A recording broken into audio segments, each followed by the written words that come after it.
Hello दोस्तों, एक बार फिर से मैं हाजिर हूं 18 अगस्त 2021 के इंपॉर्टेंट इवेंट्स के साथ। आप कंप्लीट वीडियो ध्यान से देखें क्योंकि लास्ट में आपको दो क्वेश्चंस के जवाब देने हैं।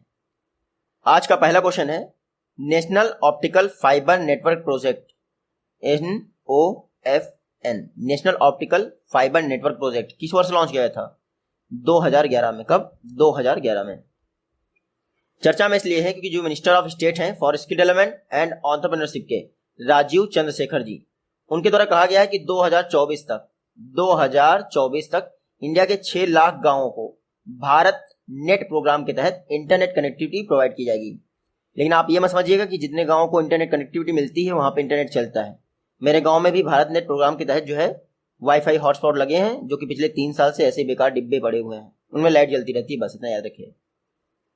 अभी तक 2.8 लाख विलेजेस ऐसे हैं जहां पर इंटरनेट फैसिलिटी प्रोवाइड की जा चुकी है भारत नेट प्रोग्राम के तहत, जिसमें से एक मेरा भी गांव है। भारत नेट इनिशिएटिव की बात करें तो BBNL द्वारा इसको इंप्लीमेंट किया जा रहा है, भारत ब्रॉडबैंड नेटवर्क लिमिटेड, जो कि BSNL की सब्सिडरी है। और BSNL कोई काम करे और वो अच्छे से करे, ऐसा तो हो ही नहीं सकता। गवर्नमेंट ऑफ इंडिया ने national optical fibre network programme अक्टूबर 2011 में लॉन्च किया था। 2015 में इसका नाम बदलकर भारत नेट प्रोजेक्ट रख दिया गया।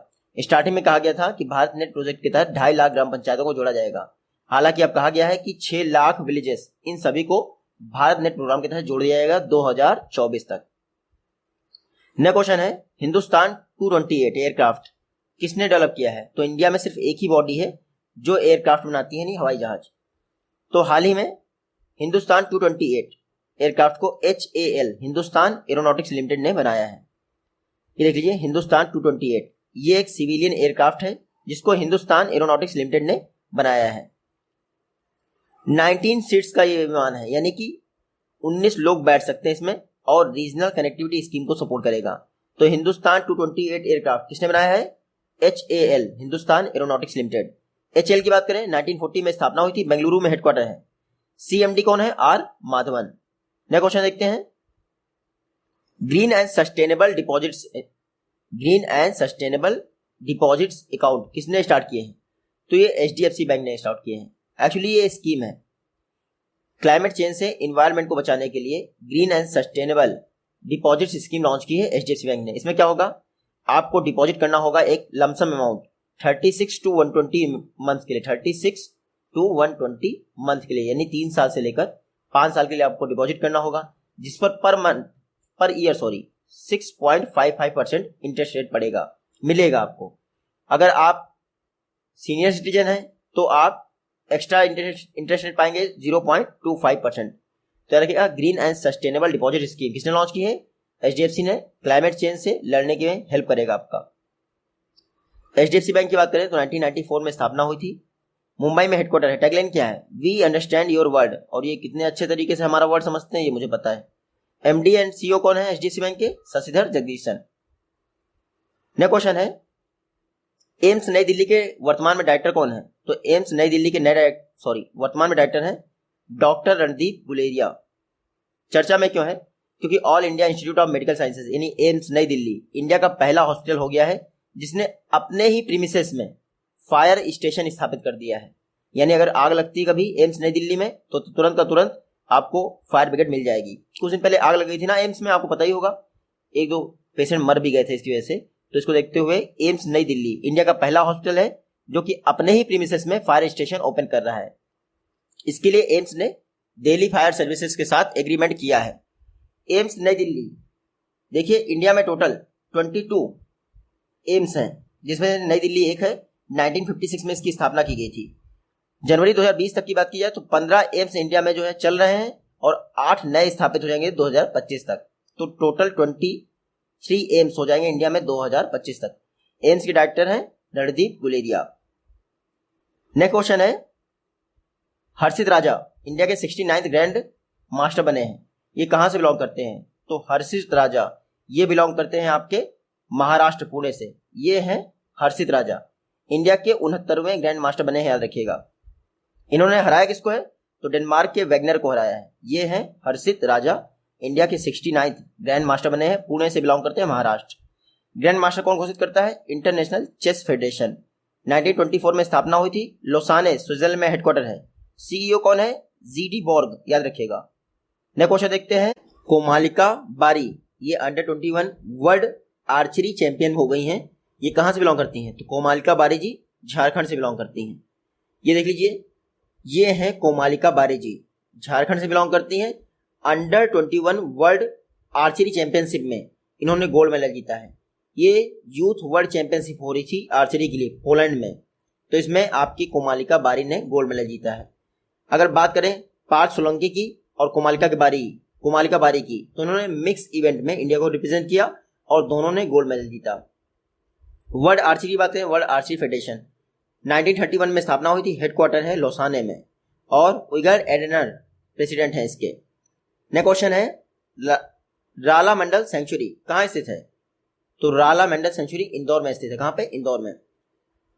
हाल ही में जो एमपी का फॉरेस्ट डिपार्टमेंट है उसने कहा है कि राला मंडल सेंचुरी में नाइट सफारी की फैसिलिटी प्रोवाइड की जाएगी। ये राला मंडल सेंचुरी कहाँ है? इंदौर में। नाइट सफारी की फैसिलिटी से क्या होगा? वाइल्ड लाइफ टूरिज्म को बढ़ावा मिलेगा। हालांकि एनिमल डिस्टर्ब होंगे, उसके लिए भी सोचा जाएगा आगे और इस पर विरोध जरूर उठेगा। राला मंडल सेंचुरी याद रखिएगा एमपी के इंदौर में है, जिसके चीफ मिनिस्टर हैं शिवराज सिंह चौहान और नए गवर्नर कौन है एमपी के? मंगू भाई सी पटेल। एमपी की एक न्यूज थी कि इंदौर जो कि इंडिया का क्लीनेस्ट सिटी है, हमारे देश का पहला वाटर प्लस सिटी हो गया है, याद रखिएगा। तो एमपी का इंदौर दो चीजों के लिए फेमस है। पहली बात तो इंडिया का पहला वाटर प्लस सिटी हो गया है, उसके अलावा राला मंडल सेंचुरी में नाइट सफारी दोनों इंदौर में है। नेक्स्ट क्वेश्चन है, vice president M Venkaiah Naidu ji द्वारा हाल ही में JNCASR ये एक सेंटर है, इसकी फाउंडेशन स्टोन कहाँ रखी गई है? तो ये देख लीजिए आप, Jawaharlal Nehru centre for advance scientific research Bengaluru में वाइस प्रेसिडेंट जी ने इसकी आधारशिला रखी है। ये है एम वेंकैया नायडू जी। इन्होंने Jawaharlal Nehru centre for advance scientific research की आधारशिला रखी है बेंगलुरु में। बस इतना याद रखिएगा, इनोवेशन और डेवलपमेंट, रिसर्च एंड डेवलपमेंट को प्रमोट करेगा आपका ये सेंटर, बेंगलुरु में स्थापित किया जाएगा। इससे पहले कई सारे JNCASR स्थापित किया जा चुके हैं इंडिया में। नेक्स्ट क्वेश्चन है, माई ई हार्ट ऑनलाइन पोर्टल किस IT फर्म में लॉन्च किया है? तो माई ई हार्ट ऑनलाइन पोर्टल को लॉन्च किया गया है SCL टेक्नोलॉजीज के द्वारा। किसके द्वारा? SCL technologies. ये देख लीजिए, SCL टेक्नोलॉजीज ने एक ऑनलाइन पोर्टल लॉन्च किया है माई ई हार्ट। ये क्या करेगा? हैंडीक्राफ्ट सेक्टर को इंडिया में एक बेहतरीन वैल्यू चेन प्रोवाइड करेगा। तो SCL टेक्नोलॉजीज ने माई ई हार्ट पोर्टल लॉन्च किया है, आपको याद रखना है। SCL चर्चा में क्यों है? इंडिया की चौथी IT कंपनी बन गई है जिसने 3 लाख करोड़ की मार्केट कैपिटल अचीव कर ली है। SCL की स्थापना हुई थी 1976 में, नोएडा में इसका हेडक्वार्टर है, CEO है C Vijay Kumar. Next question है, हकाइंदे हिचिलेमा हाल ही में किस कंट्री के नए प्रेसिडेंट बने हैं? तो हकाइंदे हिचिलेमा हाल ही में जाम्बिया के नए प्रेसिडेंट बने हैं। ये हैं आपके हकाइंदे हिचिलेमा, जाम्बिया के नए राष्ट्रपति बने हैं, आपको याद रखना है। जाम्बिया कहाँ है? जाम्बिया सेंट्रल अफ्रीका में एक लैंड लॉक कंट्री है, आप देख पा रहे हैं चारों तरफ घिरी है देशों से। तो वर्ल्ड बैंक ने जाम्बिया को 2010 में वर्ल्ड की फास्टेस्ट ग्रोइंग इकोनॉमी का टैग दिया था। तो जाम्बिया याद रखिएगा सेंट्रल अफ्रीका की कंट्री है जिसके नए प्रेसिडेंट बने हैं हकाइंदे हिचिलेमा। जाम्बिया की कैपिटल क्या है? लुसाका। करेंसी क्या है? क्वाचा। और नए प्रेसिडेंट कौन है? हकाइंदे हिचिलेमा। नेक्स्ट क्वेश्चन है, वृक्षारोपण अभियान 2021 किस मिनिस्ट्री ने लॉन्च किया है? तो याद रखिएगा कोल मिनिस्ट्री ने वृक्षारोपण अभियान 2021 लॉन्च किया है। हर बार लॉन्च करती है तो फिर से लॉन्च कर दिया है। आजादी का अमृत महोत्सव उसके पार्ट के तौर पर वृक्षारोपण अभियान 2021 लॉन्च किया गया है कोल मिनिस्ट्री द्वारा। इसमें क्या होगा? 2385 हेक्टेयर लैंड में गो ग्रीनिंग ड्राइव लॉन्च की जाएगी। गो ग्रीनिंग यानी ग्रीनरी को बढ़ावा देने के लिए इतनी हेक्टेयर लैंड में वृक्षारोपण अभियान लॉन्च किया है किसने? कोल मिनिस्ट्री ने। तो याद रखिएगा, इंडिया तेजी से इन्वायरमेंट की फील्ड में काम कर रहा है, डीकार्बनाइजेशन की फील्ड में, तो इसीलिए वृक्षारोपण अभियान लॉन्च किया है कोल मिनिस्ट्री ने। नेक्स्ट क्वेश्चन है, the dream of revolution a biography of Jayaprakash Narayan. ये बुक किसने लिखी है? बिमल प्रसाद ने। किसने? बिमल प्रसाद ने। अकेले नहीं लिखी है बुक, दो लोगों ने लिखी है, बिमल प्रसाद और सुजाता प्रसाद, जो कि उनकी वाइफ है। अब वाइफ ना हो तो मुझे कुछ मत कहिएगा।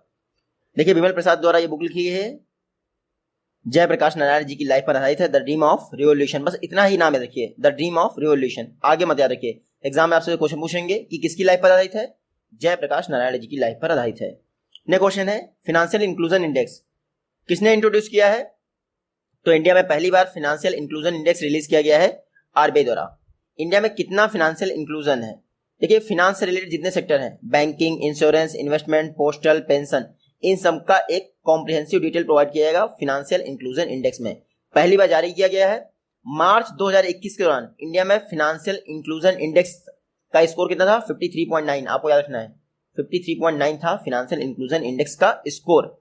देखिए, अप्रैल 2021 में जो पहली बाई मंथली मॉनेटरी पॉलिसी आई थी, उसके एक पार्ट के रूप में फाइनेंशियल इंक्लूजन इंडेक्स रिलीज किया गया।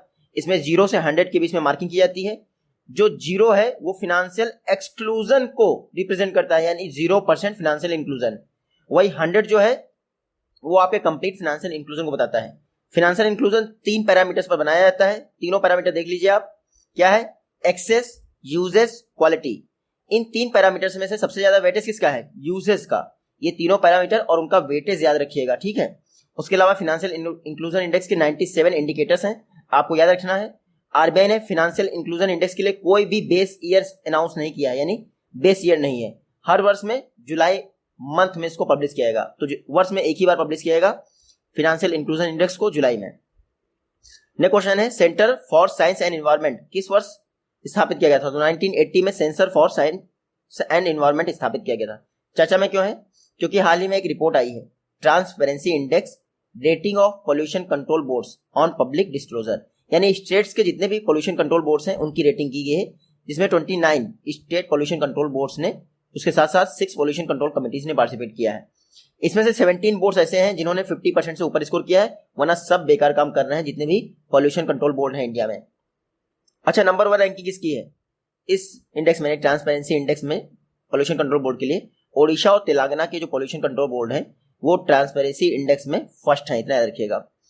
Centre for science and environment ने मिलकर जो आपका सेंट्रल पोल्यूशन कंट्रोल बोर्ड है, उसकी हेल्प से ये इंडेक्स रिलीज किया है। नाम याद रखिएगा, ट्रांसपेरेंसी इंडेक्स। तेलंगाना और उड़ीसा के जो पोल्यूशन कंट्रोल बोर्ड है उन्होंने टॉप किया है। पिछले 4 से 5 वर्षों में जो स्टेट पोल्यूशन कंट्रोल बोर्ड ने जो भी काम किया है 2016 से 21 में, उसमें 25 इंडिकेटर्स के आधार पर ये ट्रांसपेरेंसी इंडेक्स बनाया गया है rating of pollution control boards की। Centre for science and environment की बात करें, 1980 में स्थापना हुई थी। फाउंडर थे अनिल अग्रवाल। डायरेक्टर जनरल कौन है? सुनीता नारायण। नेक्स्ट क्वेश्चन देखते हैं, वंदना कटारिया किस स्टेट गवर्नमेंट की जो department of women empowerment and child development है उसकी ब्रांड एम्बेसडर बनी है? तो ये चारों ऑप्शन गलत हैं, मैं पीडीएफ में सही कर दूंगा, ठीक है। तो वंदना कटारिया उत्तराखंड गवर्नमेंट की जो वुमेन एम्पावरमेंट और चाइल्ड डेवलपमेंट डिपार्टमेंट है उसकी ब्रांड एम्बेसडर बनी है। बस इतना याद रखें, ये है वंदना कटारिया। हॉकी प्लेयर है, बहुत चर्चा में रही हैं, तो उत्तराखंड गवर्नमेंट ने इनको अपने यहाँ जो ministry of women and child development है, यानी department of women and child development, उसका ब्रांड एम्बेसडर बनाया है। वंदना कटारिया नाम याद रखिएगा। टोक्यो ओलंपिक में इन्होंने बेहतरीन परफॉर्मेंस दिखाई है। बात करें अगर उत्तराखंड की, तो चीफ मिनिस्टर है पुष्कर सिंह धामी। गवर्नर कौन है? बेबी रानी मौर्य। याद रखिएगा, इंडिया का फर्स्ट लाइकन पार्क कहाँ बना है? उत्तराखंड में। इंडिया का ओल्डेस्ट नेशनल पार्क कहाँ पे है? उत्तराखंड में, जिसका नाम है जिम कॉर्बेट नेशनल पार्क। हालांकि जब स्थापित हुआ था तब इसका नाम था हैली नेशनल पार्क। क्या नाम था? Hailey National Park. कब स्थापित हुआ था? 1936 में। तो कुछ इंपॉर्टेंट फैक्ट हैं, याद रखिएगा। आज का लास्ट क्वेश्चन क्या है? चिन्मय चटर्जी, इनका हाल ही में निधन हो गया। ये क्या थे? फुटबॉलर थे, चिन्मय चटर्जी। ये देख लीजिए आप, ये हैं आपके चिन्मय चटर्जी। हाल ही में इनका निधन हो गया। जाने माने फुटबॉलर थे, इंडिया इंटरनेशनल फुटबॉलर थे चिन्मय चटर्जी। हाल ही में निधन हो गया है। बस ये आज की वीडियो से क्वेश्चन है। आई होप कि आप इनका जवाब दे पाएंगे। काफी जुकाम था। मिलते हैं आपसे नेक्स्ट वीडियो में। Take care.